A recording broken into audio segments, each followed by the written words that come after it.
You're listening to KWOU.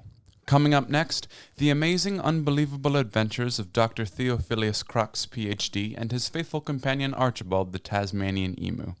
Mine is an art that should not exist, but, then again, should not anything exist? Where does one obtain an existence license, and by whom may it be revoked? Either answer is terrifying, so we wait to see what dreams may come.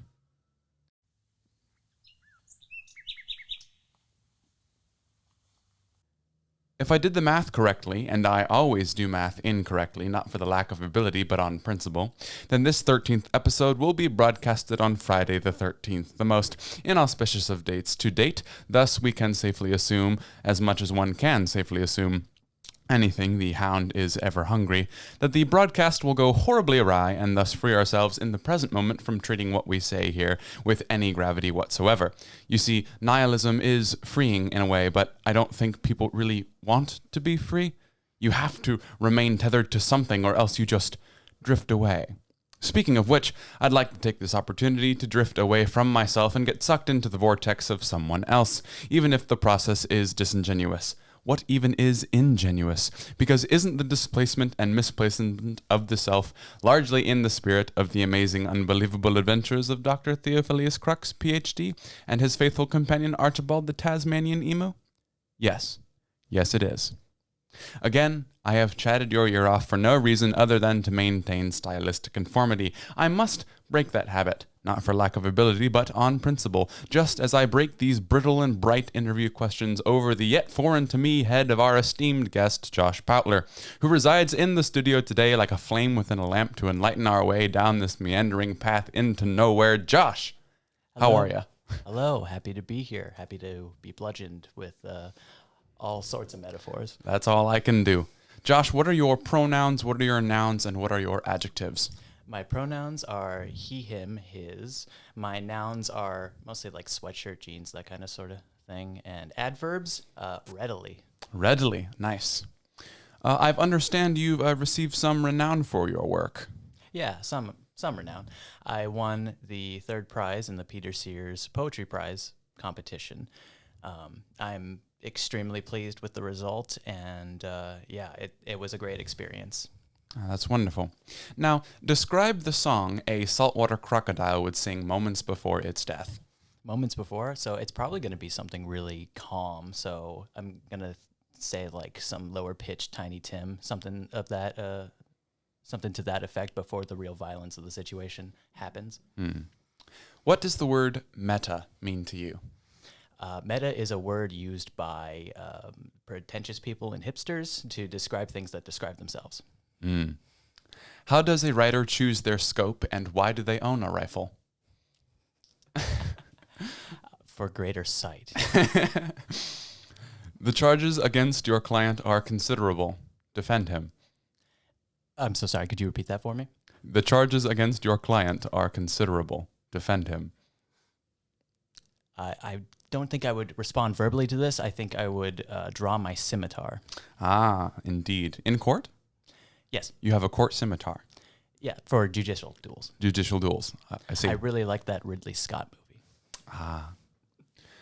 Describe yourself describing the song a saltwater crocodile would sing moments before its death. The young, pretentious hipster sits in a studio and tries to answer rapid-fire questions while becoming increasingly sweaty, not due to the fault of the room, but more so his own physiology and caffeine intake. If time travel were possible, why would a time traveler be interested in now? I think it has to do with the fun little changes in weather happening. I, myself, am still experimenting with poetry. I feel like I haven't quite got it to do what I want it to do yet. What do you want your poetry to do, and do you feel like it does it? I want my poetry to speak, and when I read it aloud, it does. Very well. How do you like your coffee, and what does that say about you? I don't like coffee unless it's in the form of like a hyper-sugarized milkshake. So I think that's a metaphor on my own embrace of sort of corporate consumerism and distractions from reality. If meaning is context dependent, what context is context dependency dependent on? Yes. Very well.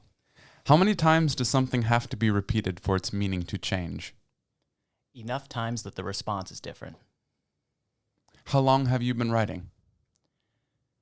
I remember writing my name when I was like 3 or 4, and I'm 22, so give or take 18 years. What does inspiration feel like?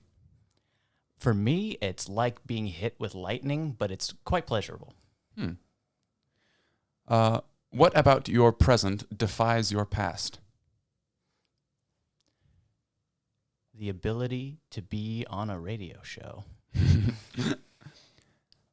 Passion takes time. I don't have time. Thus, is it more efficient to be cold and depressed? It is more efficient to have small spurts of passion that sort of get you along the day, and then you can lay on your face during the weekends, I think. Very well. If language is the basic building block of reality, what is your reality like? A lot of mispronounced words and words used in places that they shouldn't be for me to try and sound cool. That's very photosynthesis of you. Megalomaniac. I like to play with words myself and rebel against the notion of what it should be used for. What is language to you? Scrimble bop. Duber. Shimakada sumadibidibidum shikada. Oh. What's something that you don't really like? Ooh, small yappy dogs. They have a charm to them, but it's a lot of unpleasantness in a very small package. So they're like birds in that way. What's something that you really don't like? Genocide. Not a huge fan. Why did the meaning of the last 2 sentences change? I assume you were doing some kind of motif or wordplay here. Are dragons overrated? Highly. What value do you place on front lawns? Very, very little. Biodiversity is kind of the way forward, and lawns kind of fly in the face of that. Monoculture lawns, anyway. Some guy with a mustache once said, all thought is anthropomorphic. If I were to begin a comic strip featuring an anthropomorphic thought, what would it look like and why would it sell? I think it would look more or less like a person, and it would sell because people like other people, generally speaking, mostly because we can project onto it. Why do you write? And more importantly, what do you write?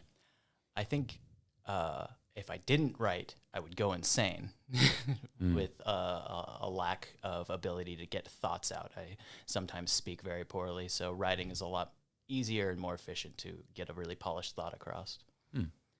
And then what do you write? I try to transmit reality, but kind of cool and funky. Cool and funky reality. Nice. What are your views on views? You got to have them, or else how do you see? Out of the 5 classical Greek elements, which one have you had the most experience with? Wine. No, I joke. Sorry, that might be a bit too risque. No, that's a completely legitimate answer. Wine is definitely one of the 5 ancient Greek classical elements. Yeah, I will say I'm a fan. Which of the following is the most real? Purple, maple tree, drawbridge, 307, or 3/4 of a duck? Probably drawbridge. Drawbridge? That seems like a very material thing. What percentage of life is percentages and what percentage is unquantifiable? I'm going to take a calculator reply here and say error. Very well. What bits of media have you stitched together into a patchwork soul? Oh, Lord, that's got to be most recently Game of Thrones and sort of medieval fantasy in general. And I've sort of interwoven that into a very rabid love of Star Wars and things that look like science fiction but don't have a whole lot of science in them. So conjecture, really. I see. Have you seen the new Dune movie? I haven't, actually. I do want to listen. Well, I'll probably watch the movie before I get into the book, but I am interested in Dune. It's sort of the next thing, I think. Sure. Did your toys come alive when you slept too? No, they came alive when I picked them up and started making like really embarrassing like punching sounds. Uh, what are you going to do about the impending alien invasion? Depending on what their policies are, probably surrender, right? They find us, they're probably a lot more capable. They might have some solutions. So I'm all for the embrace of the alien overlord. Very well. What can we hold on to, and what holds on to us? Well, we can hold on to, generally speaking, whatever fits in our hands and arms. And what holds on to us is, in my experience, very rabid fans. Very well. You like burgers? More than most people. Do burgers like you? Certainly not. I eat them frequently. What is the proper relationship between fiction and reality? And more importantly, what is the difference? I would say that reality is fiction with some of the sexier parts cut out and vice versa. What motivates you? Does the motivation behind the creation of a piece of art undermine its meaning? I would say what motivates me primarily is fear. I'm trying to pivot that into motivation towards happiness, but that's my own journey, and I'm so sorry. What was the second part? Does the motivation behind a creation of a piece of art undermine its meaning? I think that the motivation will always add to its true meaning because motivation is very intrinsically connected to an act or a thing. What do you think about the future, capital T, capital F? Scary. Can't see it. What is the emotion of the color brown? Very earthy. And finally, is it possible to unbelieve something once you have believed it? And if so, do you find this show unbelievable? I'm so sorry, could you run that by me again? Sure. Is it possible to unbelieve something once you have believed it? And if so, do you find this show unbelievable? I find I do not think... Maybe that's a fine ender there. No, you can't unbelieve something unless probably like a room full of people are shouting at you to not believe it. So to that end, unless a number of someones were to shout at me that this did not happen, I think it is very believable in the very nicest way.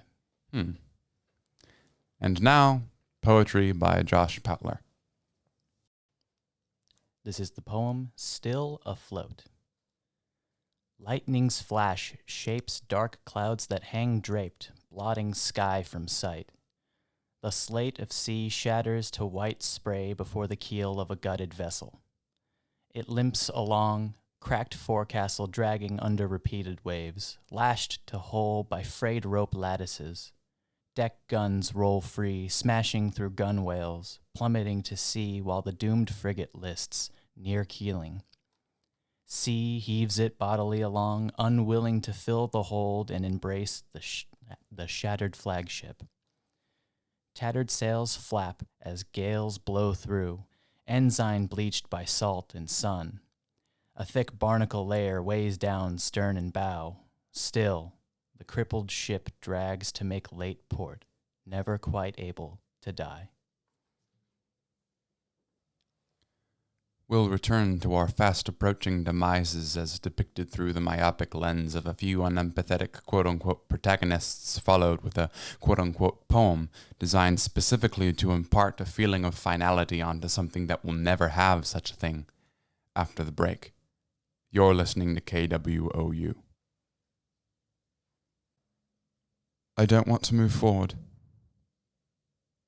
Yet you came here all the same.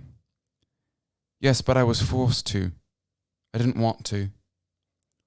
Highly irrelevant. You're here now. What's more, it isn't so much moving forward, is it? You're scared of moving backward, or perhaps moving at all, but my dearest daughter, movement is what sustains you. I would hardly call it sustenance. It doesn't feel like living. A car that's run out of gas can certainly still move if gravity wills. Or if someone is pushing it. I'm not going back to the way things were. Yet you came here all the same. Stop repeating the same damn lines. It's not clever. It's just redundant. Life is redundant, Rosie. It always loops back on itself, devouring the places where it began, so that there may be no beginning. And personally, nothing seems to indicate that process is stopping. The Church of the Numinous have been wrong before. Wait, so you don't believe in the prophecy? I don't believe at all. I simply take things as they are to the best of my ability. It's disappointing how revolutionary that idea seems to you. You don't know how it seems to me. Her father cocked his head. Well, maybe you do. I was beginning to think you'd forgotten me. I hate how you're always so right. Not so right. Right is not a gradable adjective, it's complementary. You're either right or you're wrong, in every differentiable instance. Come now, the plot demands I have something to show you. Mrs. Rose Hatter hated her father. And furthermore, she hated that she hated her father, because she did not want to fall into this lifeless, overdone, aristocratic family conflict that the universe seemed to have placed her in, which is why she at least put up with him. At least, that's one reason. It's got to mean something. Is that a statement or a command? Fuchsia is obsessing over the soundbite again, with Luce at her side, concerned that she is reading far too deep into what essentially amounts to a reptilian prank. Both. I don't have time for your linguosophical paradoxes, Luce. We have 4 measly days left to find out what this soundbite is telling us before the abrupt and complete annihilation of the entire world. Help me crunch this gravel. They scoured the outskirts of Nexenuth, trying to find a sonic match for the rasp of gravel and the drone of traffic that the soundbite preached. Here it was too soft. There it was too reverberant. Fuchsia began to doubt the soundbite, but every time she did, her ears would perk up, and for a moment the dual-track session of reality and its artifice would be in harmony, and she would follow along for 2 steps before it fell into disarray again. They had been this way for hours. Maybe it wasn't even recorded in Nexenuth, Fuchsia. How are you so sure you're in the right place? First of all, I'm not. That's a luxury that the majority of us can't afford. Secondly, sound bites aren't recorded, they're born. You have to remember that everything in this dreamscape is anthropomorphized, so that little to nothing has a direct causal relationship with anything else, or if it does, like in my case, it's self-aware of it. When you put it like that, you make this world sound extremely tedious. Well, maybe it is. Call it a scrap of realism in this sophomoric attempt at surrealism. Honestly, I'm not sure you can even justify calling it that. Some better nomenclature is in order. Whatever, I don't care, I don't care. This soundbite means something regardless of whether it's me who's making it mean, so I'm going to carry on doing so, and if you have something different you'd like to do, you are more than welcome to leave. Luce let Fuchsia walk on a moment before shaking his head. Always thirsty, never satisfied. Not speaking of which, now that the Vampiric Death Corporation has financially and organizationally crumbled, the only thing left to do to complete their decay into obscurity would be to have the buildings themselves collapse to the ground, thus symbolically declaring the end of... And there they go. I was hoping to set up the context a little bit more, wax poetic, but dang, Augustine made quick work of that. Oh, here she comes now, out from under the rubble. Let's see if we can get an interview. And I'm approaching the scene. Looks like she's covered in blood, caked with the white dust of demolition. Truly an intimidating visage. Augustine, would you like to comment on your recent actions towards the vengeful mob of Nexanothians and the surrounding city block? No. Would you say that your former co-worker and managee Matt Brown had any influence on your character or personality? No. Would you say that the impending end of the world has caused you to lash out in unrestrained violence towards people you project your own insecurities onto? No. Geez, Augustine, I'm trying to have an interview with you. What do you have to say? Augustine's doing that thing where they grab the camera and look into it to be all assertive and stuff. Shut up. Matt Brown, I know you're watching me right now, you freak. Meet me at the edge of town at the rundown happiness factory. Let's talk. Hey, She just threw my camera to the ground and flew away. I don't know why she assumed I was shooting live. I'm a filmmaker, not a newscaster, and a bad one at that. Back to the drawing board, I guess, until I can get some more funding for a new camera. I never did enjoy drawing, but I was always good at it, so my parents got me a drawing board when I was 16, and, well, your parents happy. You love to see it, so I should get back to work. There were no excavations of the rubble that day. Nexanothians are born having already grieved the loss of the things they will lose. Besides, what's a devastation 4 days early? They could allow it in their schedules, or lack thereof. Still, it was hard not to glance at the pile of rubble and wish that it symbolized something, or that it meant something mechanically, as in the idea that the death of death would render all immortal, thus maybe negating the coming end, but deep down I think everybody knew that such functional resolution would not occur.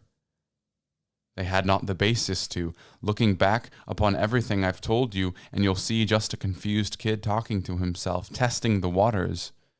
No story to tell other than the lack of one. That's the whole point. And everyone got that point, because an additional point was that everything was to be treated with nonchalance and flat delivery, if for nothing else than an expression of personal taste, emulating works that he had seen in the past. I guess I had hoped I could conjure up some drama, capital D, through the lack of drama, lowercase d. Of course, I had failed in this endeavor on both counts. Rather than a melodrama, I slide into melodrama. And even in the short moments when I do achieve the aesthetic I was going for, it's just meaningless, rather than meaningfully meaningless.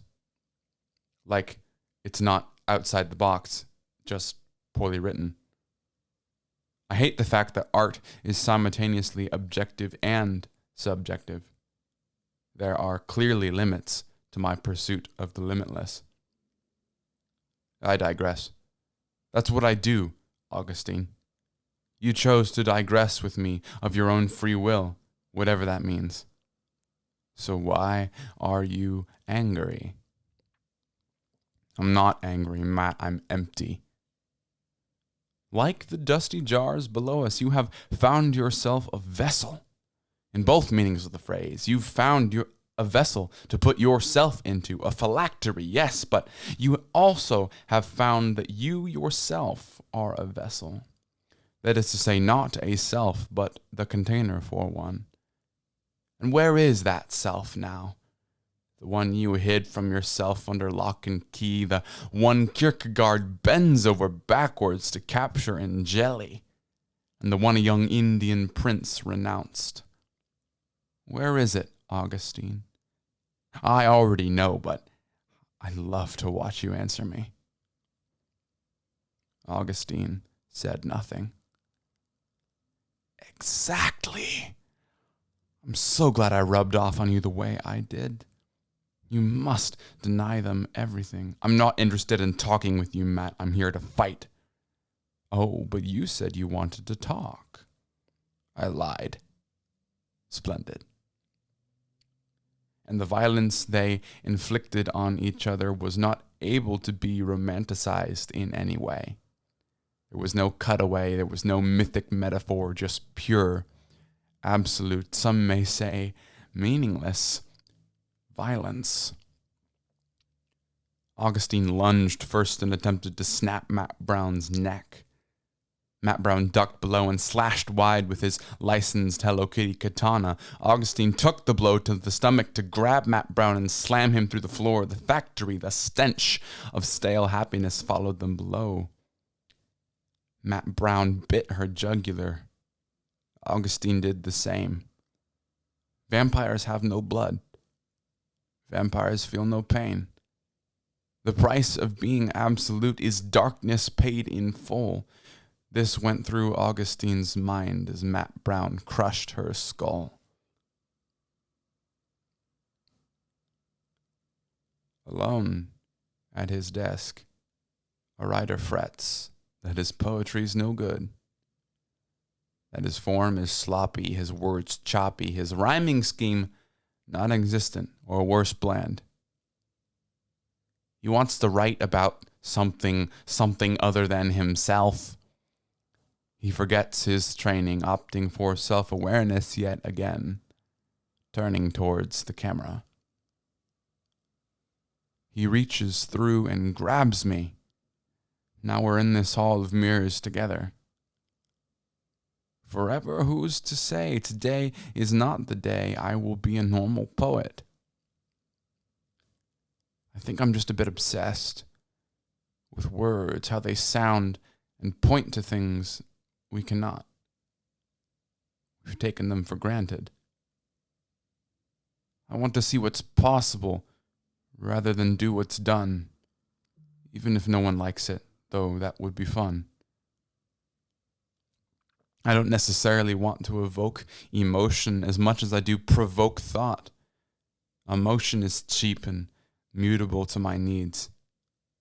Thoughts stab me in my sleep. There is an assonance to life. To me, it all sounds the same, internally. I just want to see if I can break the mold, instead of letting it grow. Tune in next week for the next episode. I am a razor and you are my beard.